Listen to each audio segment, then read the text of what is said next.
Hi guys, welcome back. Episode 9, Start Sketch Project. Today we're going to illustrate final conclusion on Liana's origin story. So without further ado, let's begin.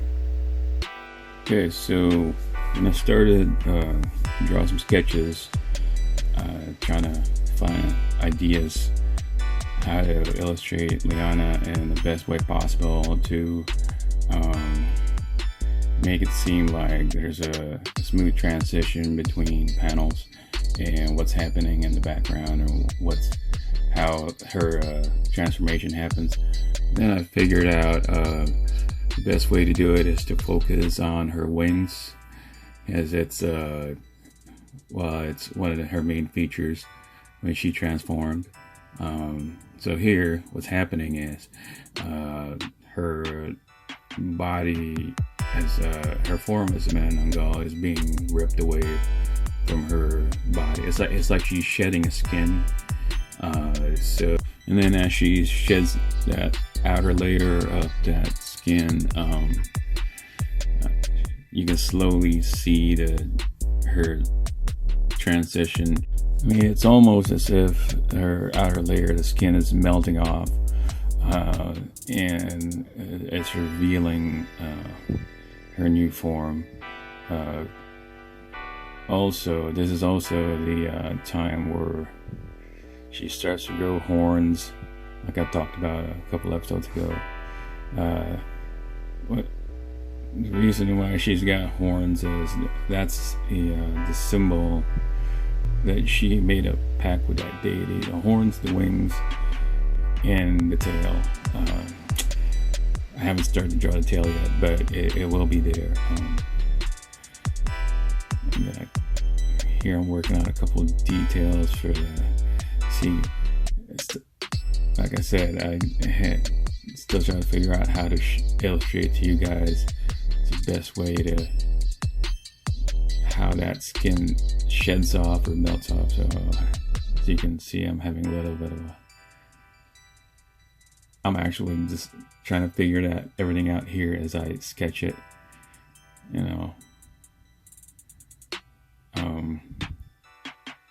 just going in blind, no ideas, nothing, just every time and then here I'm trying to imagine what would it look like if the chunky bat wings just melted off, like on a feathery wing. So it's almost like sludge in a way when it's melting off, but you still gotta illustrate it in a way that it's visible, that you can see the bat wings in there.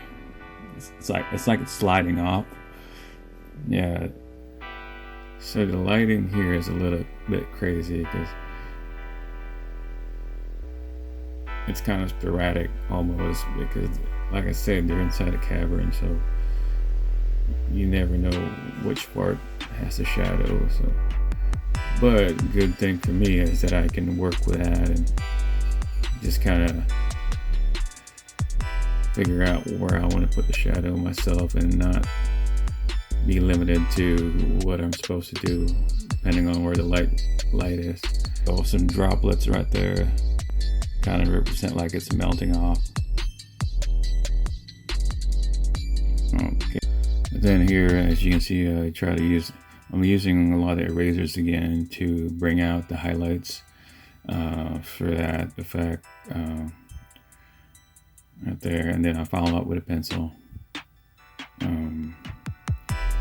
It's got, I mean, as you can see, it works out pretty well.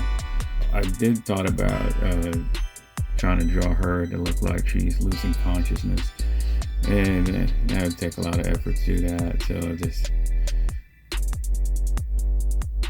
I mean, don't get me wrong, I can draw it, but still, like I said, I was trying to find the best way possible to illustrate it, and then this is what I came up with.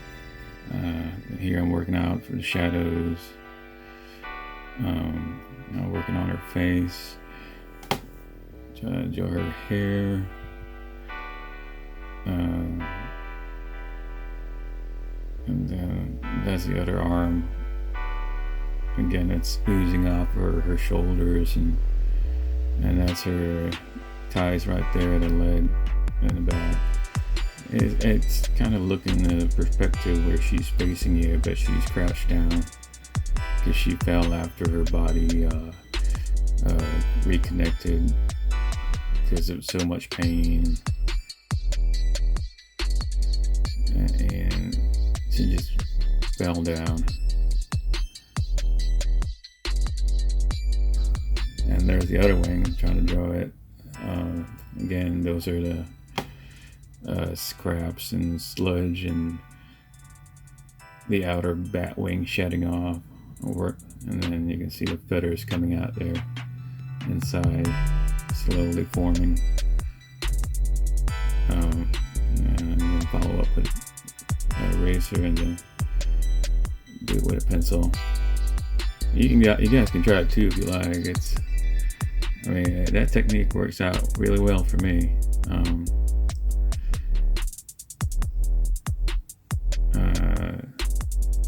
There.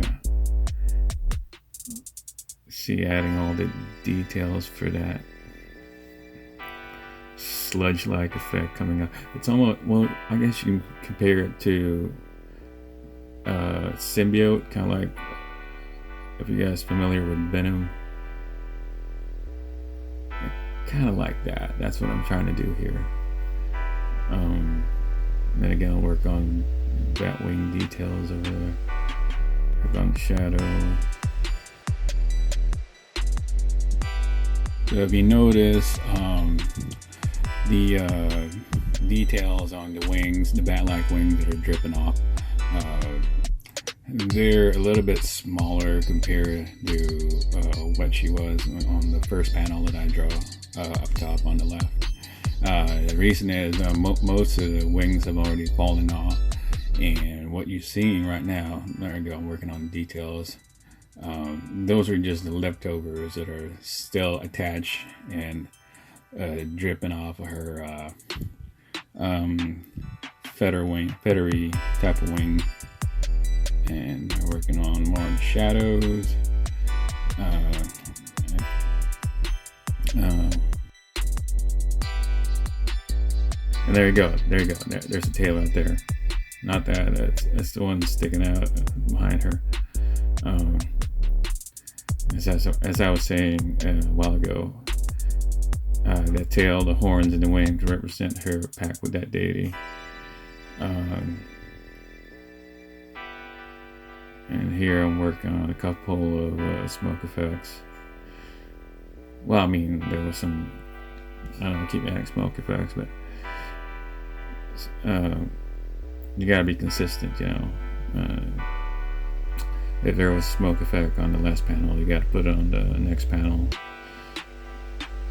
And there, trying to make it more stylized smoke effect.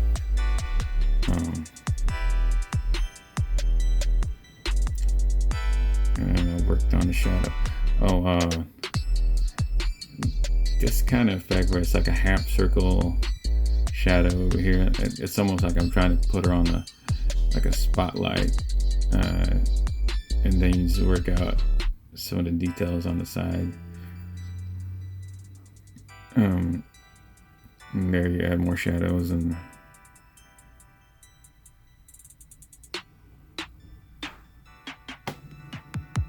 so at this stage of the drawing, I pretty much figure out what I was gonna do.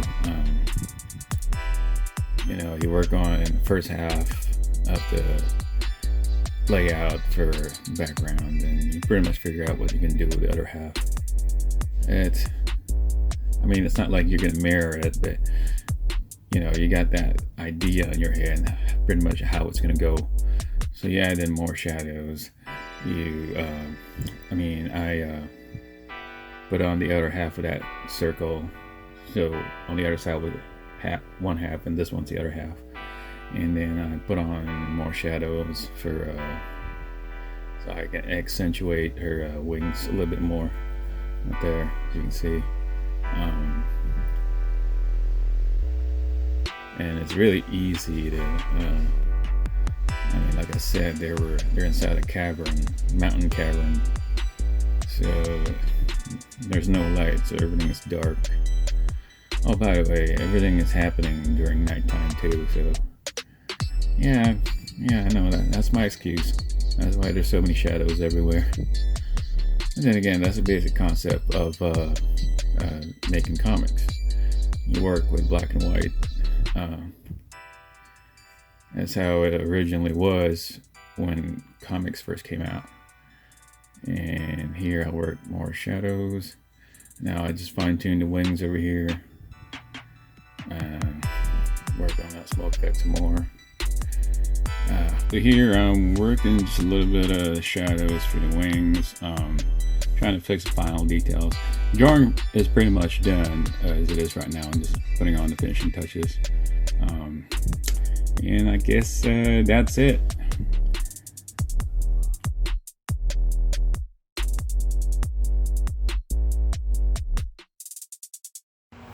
That's it for the video, guys. Thanks again for watching. Let me know if you like the backstory for each and every one of these characters I'm trying to introduce to this comic, because I am planning on doing that.